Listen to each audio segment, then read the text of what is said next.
സഭാപ്രസംഗി അധ്യായം 2. ഞാൻ എന്നോട് തന്നെ പറഞ്ഞു, വരിക, ഞാൻ നിന്നെ സന്തോഷം കൊണ്ട് പരീക്ഷിക്കും, സുഖം അനുഭവിച്ചു കൊള്ളുക. എന്നാൽ അതും മായ തന്നെ. ഞാൻ ചിരിയെക്കുറിച്ച് അത് ഭ്രാന്ത് എന്നും സന്തോഷത്തെക്കുറിച്ച് അതുകൊണ്ട് എന്തു ഫലമെന്നും പറഞ്ഞു.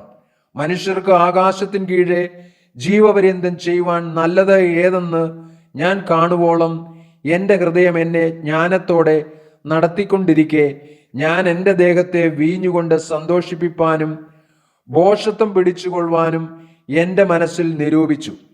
ഞാൻ മഹാപ്രവർത്തികളെ ചെയ്തു, എനിക്ക് അരമനകളെ പണിതു, മുന്തിരിത്തോട്ടങ്ങളെ ഉണ്ടാക്കി.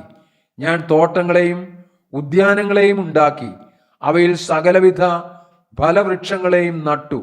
വൃക്ഷം വെച്ചു പിടിപ്പിച്ചിരുന്ന തോപ്പ് നനപ്പാൻ കുളങ്ങളും കുഴിപ്പിച്ചു.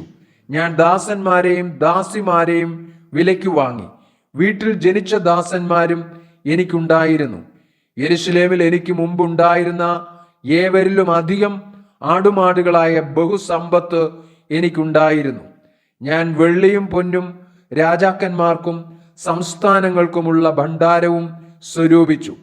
സംഗീതക്കാരെയും സംഗീതക്കാരത്തികളെയും മനുഷ്യരുടെ പ്രമോദമായ അനവധി സ്ത്രീജനത്തെയും സമ്പാദിച്ചു.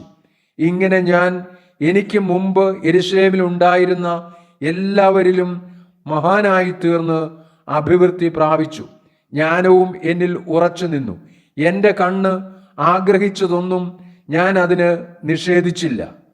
എൻ്റെ ഹൃദയത്തിന് ഒരു സന്തോഷവും വിലക്കിയില്ല. എൻ്റെ സകല പ്രയത്നവും നിമിത്തം എൻ്റെ ഹൃദയം സന്തോഷിച്ചു. എൻ്റെ സകല പ്രയത്നത്തിലും എനിക്കുണ്ടായ അനുഭവം ഇതുതന്നെ. ഞാൻ എൻ്റെ കൈകളുടെ സകല പ്രവൃത്തികളെയും ഞാൻ ചെയ്യുവാൻ ശ്രമിച്ച സകല പരിശ്രമങ്ങളെയും നോക്കി. എല്ലാം മായയും വൃഥാ പ്രയത്നവും അത്രേ. സൂര്യന്റെ കീഴിൽ യാതൊരു ലാഭവും ഇല്ല എന്ന് കണ്ടു. ഞാൻ ജ്ഞാനവും ഭ്രാന്തും ഭോഷത്വവും നോക്കുവാൻ തിരിഞ്ഞു. രാജാവിന്റെ ശേഷം വരുന്ന മനുഷ്യൻ എന്തു ചെയ്യും? പണ്ട് ചെയ്തതു തന്നെ. വെളിച്ചം ഇരുളിനേക്കാൾ ശ്രേഷ്ഠമായിരിക്കുന്നത് പോലെ ജ്ഞാനം ഭോഷത്വത്തെക്കാൾ ശ്രേഷ്ഠമായിരിക്കുന്നു എന്ന് ഞാൻ കണ്ടു. ജ്ഞാനിക്ക് തലയിൽ കണ്ണുണ്ട്, ഭോഷൻ ഇരുട്ടിൽ നടക്കുന്നു. എന്നാൽ അവർക്ക് എല്ലാവർക്കും ഗതി ഒന്നു തന്നെ എന്ന് ഞാൻ ഗ്രഹിച്ചു. ആകയാൽ ഞാൻ എന്നോട്, ഭോഷനും എനിക്കും ഗതി ഒന്നു തന്നെ. പിന്നെ ഞാൻ എന്തിന് അധിക ജ്ഞാനം സമ്പാദിക്കുന്നു എന്ന് പറഞ്ഞു. ഇതും മായ എത്രയെന്ന് ഞാൻ മനസ്സിൽ പറഞ്ഞു. ഭോഷനെ കുറിച്ചാകട്ടെ ജ്ഞാനിയെക്കുറിച്ചാകട്ടെ ശാശ്വതമായ ഓർമ്മയില്ല. വരും കാലത്ത് അവരെയൊക്കെയും മറന്നുപോകും. അയ്യോ, ഭോഷൻ മരിക്കുന്നത് പോലെ ജ്ഞാനിയും മരിക്കുന്നു. അങ്ങനെ സൂര്യനു കീഴെ നടക്കുന്ന കാര്യം എനിക്ക് അനിഷ്ടമായതുകൊണ്ട് ഞാൻ ജീവനെ വെറുത്തു. എല്ലാം മായയും വൃഥാ പ്രയത്നവും അത്രേ. സൂര്യന് കീഴെ ഞാൻ പ്രയത്നിച്ച പ്രയത്നമൊക്കെയും ഞാൻ വെറുത്തു. എൻ്റെ ശേഷം വരുവാനിരിക്കുന്ന മനുഷ്യന് ഞാൻ അത് വെച്ചേക്കേണ്ടി വരുമല്ലോ. അവൻ ജ്ഞാനിയായിരിക്കുമോ ഭോഷനായിരിക്കുമോ ആർക്കറിയാം. എന്തായാലും ഞാൻ സൂര്യന് കീഴെ പ്രയത്നിച്ചതും ജ്ഞാനം വിളങ്ങിച്ചതുമായ സകല പ്രയത്നഫലത്തിന്മേലും അവൻ അധികാരം പ്രാപിക്കും. അതും മായയത്രേ. ആകയാൽ സൂര്യന് കീഴെ പ്രയത്നിച്ച സർവ പ്രയത്നത്തെക്കുറിച്ചും ഞാൻ എൻ്റെ ഹൃദയത്തെ നിരാശപ്പെടുത്തുവാൻ തുടങ്ങി.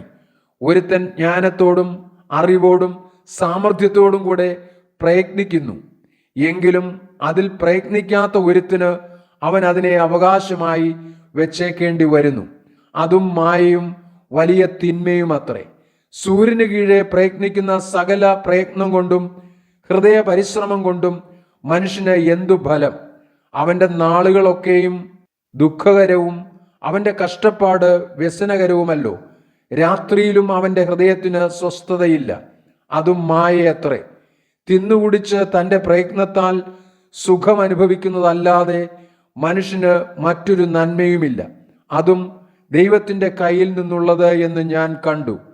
അവൻ നൽകിയിട്ടല്ലാതെ ആർ ഭക്ഷിക്കും, ആർ അനുഭവിക്കും? തനിക്ക് പ്രസാദമുള്ള മനുഷ്യന് അവൻ ജ്ഞാനവും അറിവും സന്തോഷവും കൊടുക്കുന്നു. പാപിക്കോ ദൈവം തനിക്ക് പ്രസാദമുള്ളവന് അനുഭവമാകുവാൻ തക്കവണ്ണം ധനം സമ്പാദിക്കുകയും സ്വരൂപിക്കുകയും ചെയ്യുവാനുള്ള കഷ്ടപ്പാട് കൊടുക്കുന്നു.